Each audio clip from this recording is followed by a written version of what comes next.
அறுவடை வயக்காட்டில் உயரும் உன்மதிப்பு அயல்நாட்டில், உயரும் உன்மதிப்பு அயல்நாட்டில்.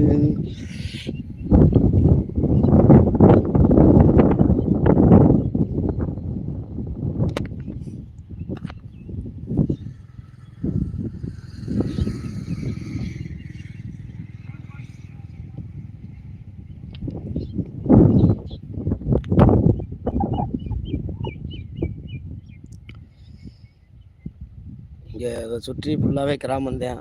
மலைகள், செடி கொடி மரங்கள் நிறைந்த கிராமம். இந்த ஊர் பேர் வந்து பெருமாள் கோயில்பட்டி, மதுரை மாவட்டம் உசிலம்பட்டி பக்கத்தில் இருக்குது. இங்கே ஃபுல்லாகவே வானம் பார்த்த பூமி நிறையா இருக்குது. மழை பெஞ்சா இந்த வெட்டாவளியாக தெரியுது, ஃபுல்லாகவே விவசாய காடை மாதிரி தான்.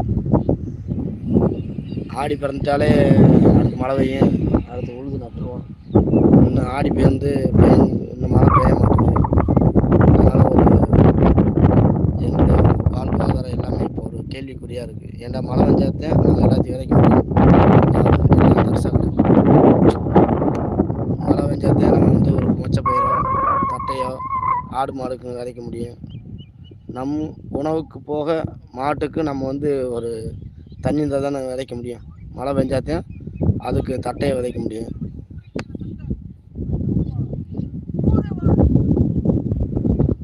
இந்த ஏரியாவுக்கு வந்து 58 கால தண்ணி வரும். அந்த வட்டம் அந்த 58 கால தண்ணியும் திறந்து விடல எங்களுக்கு. அதனால் ரொம்ப ஒரு தண்ணி பாயிறது இந்த வெள்ளாமைக்கே கஷ்டமாக இருக்குது. தண்ணி பாய மாட்டேங்குது இந்த நிலமைக்கு. ஏன்டா மழையும் இந்த வட்டம் சரியாக பெய்யலை, பருவமழையும் பெய்யலை. இப்போ ஆடி பிறந்துருச்சு, இப்போ பட்டம்தான், மழை பெய்யலை. மழை பெய்யாமல் இந்த மழை எங்களுக்கு ரொம்ப காடுக்குள்ளே சும்மா தான் கிடக்கு. பாருங்கள், தரிசாக கிடக்கு. எல்லா காடுமே தரிசாக கிடக்கு. மழை பெஞ்சாதான் விவசாயம் பண்ண முடியும் எங்களால். சம்சாரியுடைய வாழ்க்கையெல்லாம் நம்ம சொல்லவே முடியாது. ஏண்டா எங்களுக்கு வந்து இதில் 2 வெள்ளாமை வந்து விளைஞ்சாத்தான் எங்களுக்கு உணவு. இல்லைண்டா நாங்கள் இந்த ரேஷன் அரிசி வாங்கி தான் சாப்பிட்ணும். ஏண்டா நம்ம ஒரு இன்றைக்கி எதுக்கோ லோன் தராங்க செய்கிறாங்க. நம்ம விவசாயிக்கு மட்டும் அப்படி இல்லைல்ல.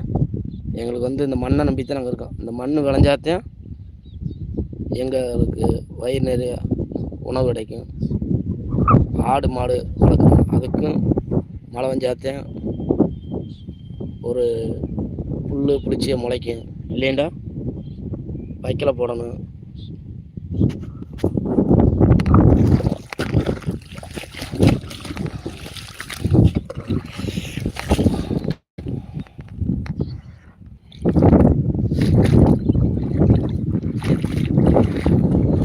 வெங்காயம் வந்து இப்போ விலை விற்கிது. ஆனால் நமக்கு என்ன விளைஞ்சி வெங்காயம் வர 2 மாதம் ஆகும். அப்போ வந்து விலை கிடைக்க தான் தெரியல. ஏன்டா இப்போயே ஒரு 1,50,000 ரூபாய்க்கு மேலே செலவு வச்சிட்டோம். ஏன்டா இருக்க இன்றைக்கி கூலி வேலை கூலியும் கூடுது,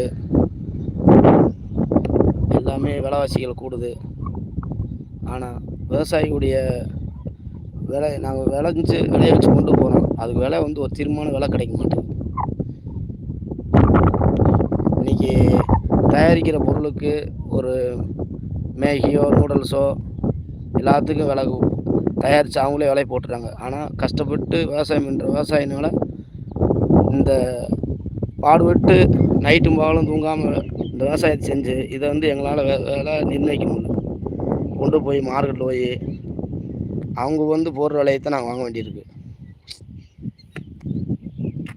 ஏண்டா ஆனால் உட்காந்துக்கிட்டே அவங்க ஒரு 2 வியாபாரம் பண்ணிட்டு போயிட்டாங்க. மறு வியாபாரத்துக்கு அப்போயே விலையை குறைச்சி அவன்கிட்ட கூட வச்சுட்டு போயிடறாங்க.